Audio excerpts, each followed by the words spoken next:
네, 안녕하십니까. 세상의 모든 공부 왕장입니다.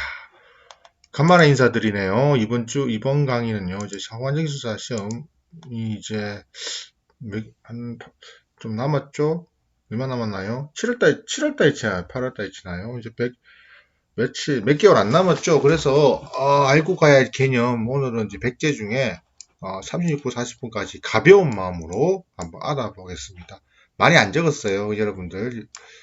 오늘 제가 지금 이거 토요일이죠. 토요일 날 휴일에 좀 찍고 있으니까 저도 가벼운 마음으로 찍고 있습니다. 프로젝트 이것저것 힘든 것도 많지만 가벼운 마음으로 찍어 보도록 하겠습니다. 찍는 게 동영상 시작하도록 하겠습니다.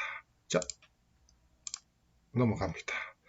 자, 오늘 다룰 주제는요. 간단하게 좀 할게요. 내화구조, 공정위험성 평가에 공정위험성 평가 관련된 문제 중에 나올 만한 것들, 어떤 곳이나 가이드를 읽어야 되는 건지, 비상조치 계획, 이런 비상조치 계획도 가끔씩 이 비상조치 계획에 들어갈 내용들이 어떤 건지에서 알아보는 경우가 있고요. 신규물질, 이런 문제 나와 있죠. 신규물질은 여러분들이 두 가지 법을 알고 계시면 돼요. 산업안전보건법과 화평법. 그리고 40번 화학설비 점검 관련해서 좀 어떤 가이드나 그 고시를 봐야 될지 좀 알아보도록 하겠습니다. 자, 그러면, 자, 안전기준에 관한 규칙, 내화구조는요, 그, 법적으로는 이제, 산안법에서는 이렇게 안전보건기준 규칙이 270조에 이래 내용이 있어요. 그죠? 자, 이게 보면 어찌 굉장히, 첫 번째, 요 줄에 있는 내용이, 뭐, 이런 거 적으셔도 되는데, 상당히 좀 짧은데요? 짧죠? 그렇게 많이는 안 적혀 있는데, 이 내용이 되게 좋아요. 이 내용만 적어도 솔직히, 제가 보다 한 10여 점은 나와요. 25점 중에. 이 내용만 잘 기억하더라도. 그리고 뭐 산업표준화법 이렇게 내용이 있죠. 자, 여기서 이렇게 정의를 내리고 하고, 자, 그 이후에 어떤 걸 더 알아야 될 거 아니면 코사 가이드 보세요. 그 코사 가이드 D-45-2012 보면 자주 나오기. 이 그림을 여러분, 여기 보면 몇 가지 사례가 있거든요. 이런 사례들을 요 사례를 꼭 외워가지고 시험 칠 때 적어보세요. 요거 내화 구조 나오면 요 그림 꼭 외우고 요거 그렇게 어렵진 않죠. 반응기가 유해학 물질이 있거나 뭐 일단은 코사 가이드 보면 내화 구조를 해야 되는 그 기준 있죠. 그게 제가 한번 찾아볼게요. 내화 기준에 할 수 있는 구조는 내화 구조라는 의미 자체가 어떤 거냐면 좀 잠시 읽어보드릴게요. 그러니까 화재가 발생하더라도 그죠? 일정 시간 동안 강도를 유지되어야 시설물의 붕괴에 의한 대응. 그러니까 화재가 나더라도 이 주변이나 여기 이 구조물에 걸려있는 반응기에 만약에 유해물질이 있다면 이게 만약에 불났는데 이게 쓰러져 보세요. 엄청난 일이 발생하죠. 그렇게 도계를 막는다는 의미를 가지고 여러분들이 구조를 정의하시면 됩니다. 도계를 막는다 이런 거고요. 여기 보시면 이게 아전에 말한 것처럼 이렇게 뭐 건축물의 기둥 보호의 보는 지상 1층까지 6m 초과하는 게 6m까지 위험물 저장 취급용 지지대는 지상으로부터 지지대 끝부분까지 지상에서 지지부분 끝까지 되어 있고요. 자, 이렇게 반응계 스커트 러그는 내화 구조로 해야 되고요. 이렇게 쭉 다 내화 구조를 해야 됩니다. 배관 전선의 지지대는 지상으로 1단까지 하고요. 자, 그런데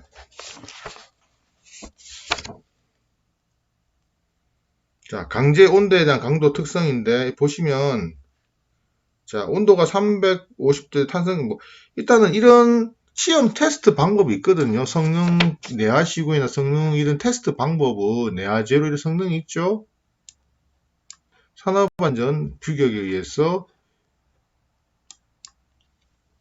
자, 그러면 내화 제로 시험 판정 방법이 있는데 우리나라 같은 경우는 이제 산업교 내화 시험 방법에 의해서 1시간 가열 시험 결과 시험체 강체 표면 평균 온도가 538도씨 이하이고 최고 온도 649도씨 이하거나 동등한 성능을 유지한다라 있죠. 요거 실제적으로 산업구역 내화 시험 PS 255 여기 보시면 1시간 이상 가열 시험 결과 시험체 강제 표면 온도 평균 온도가 538도씨, 이 중요하죠. 이거 한번 이 규정 꼭 외워보세요.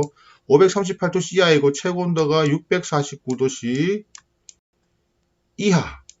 이렇게 500 여기 그러니까 강제 평균 온도가 요 사이 있으면 된다라는 겁니다. 그러니까 여러분들 요거 한번 찾아보시면요, 실질적으로 대하 제조를 어떤 형태로 성능을 시험하는지에 대해서 이제 온도 조건이 있으니까 이런 거 꼭 한번 외워보시고요.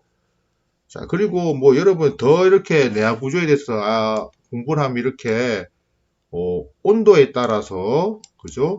이 인장 강도나 뭐 이런 인장 강도나 뭐죠? 인장 강도나 저기 탄성 계수, 뭐 탄성 계수, 인장 강도가 어떻게 변하는지를 한번 이렇게 보셔야 되죠. 그리고 이런 내화 성능에 대해서도 테스트 관련해서 좀 알아보시고, 그리고 내화 공법 있죠. 내화 공법, 그죠? 내화 공법도 좀 이렇게 내화 공법도 실제적으로 공부를 하시면 내화 공법에 좀 문제가 나와 시공 이런 문제 나오니까 공부를 하시면 되겠습니다.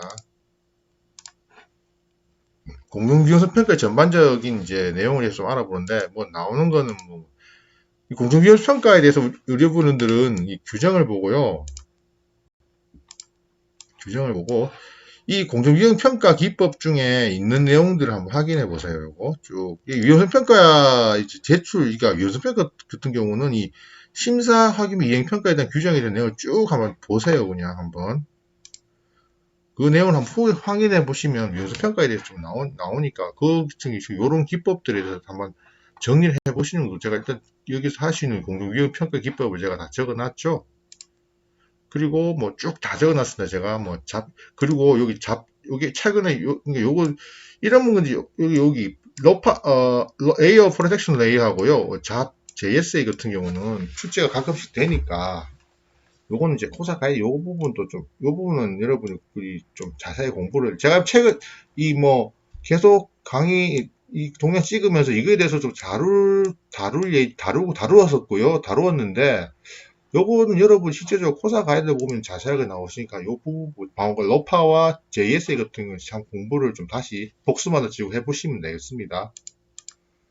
그리고 뭐 수행 절차가 있는데요. 이제 사업장의 위험성 평가의 수행 절차를 보면 코사 가이드 P-157-2017에 있는데 특히 이거 제가 그림이 약간 흐릿하게 나오는데 이 부분 기존의 공정위험 평가에 대해서 갱신과 유효 확인 부분 제시할 것이냐, 뭐 전면 제시시냐, 그죠?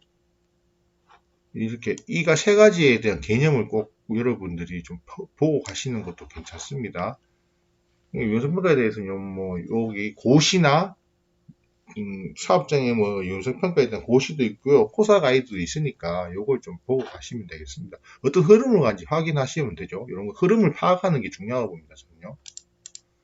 자, 비상구 시계는 이것도 저는 이게 참 가끔씩 이 문제가 나오는 게 참 신기한데 크게 중요하지 않은 건 아니죠. 중요하죠. 공장에서 비상구 시계 크게 저는 기술사 문제에서 다루는 문제 중에 이렇게 이런 것들을 자주 보이니까 참 신기하더라고요. 비상구 시계액이. 일단 이거 여러분들이 가이드를 보고요. 요런 내용이 있다는 걸 좀 숙지를 좀 해주시면 좋겠습니다. 적어야 되죠. 이게 25점짜리 나오는 경우도 있어요. 그러면 상당히 이 가이드를 자세히 보셔야 됩니다. 그러면요. 자, 그리고 뭐 29번 것도 신경물질 관련해서 제가 좀 다뤄볼게요. 지금 뭐 출제가 가끔씩 되니까 신경물질은 산업법과 화평법에 있는 두 가지 법 규정 중에 핵심 규정은 그 산업시행규칙 147조 한번 읽어보시고, 자, 화평법은 시행규칙 제6조의 3, 요 부분을 읽어보시고, 요 두 가지 법을 읽어보시고 시험 치시러 가는 게 나아요. 왜냐면 이거 신규학물질 관련해서 어떤 형태로 할 건지 조사, 뭐 어떤 형태로 어떤 형태로 우리가 신규학물질을 제조를 하건 할 때 어떤 법적 규정을 따라가는지 여러분이 좀 문제 나올 수 있으니 확인해 보시기 바랍니다. 이렇게 특히 이런 문제는 별지에 있는 내용, 그리고 별표에 있는 내용들, 과연 어떤 내용을 담고 있는지를 보고 가시는 게 좋죠. 그리고 화평법도 뭐 그렇고요. 법이 있죠. 5의 3의 3차씩. 그러면 뒤에 보면요, 이제 화평법에 대한 등록부 평가 체제라고 되어 있죠. 요거. 자, 이 등록부 평가 체제가 어떻게 등록하고 평가하는지 보시면요. 기존 화학물질 1톤 이상이면 사전 신고, 기존 화학물질입니다. 등록하고 위해성 심사를 하고요. 위해성 평가한다.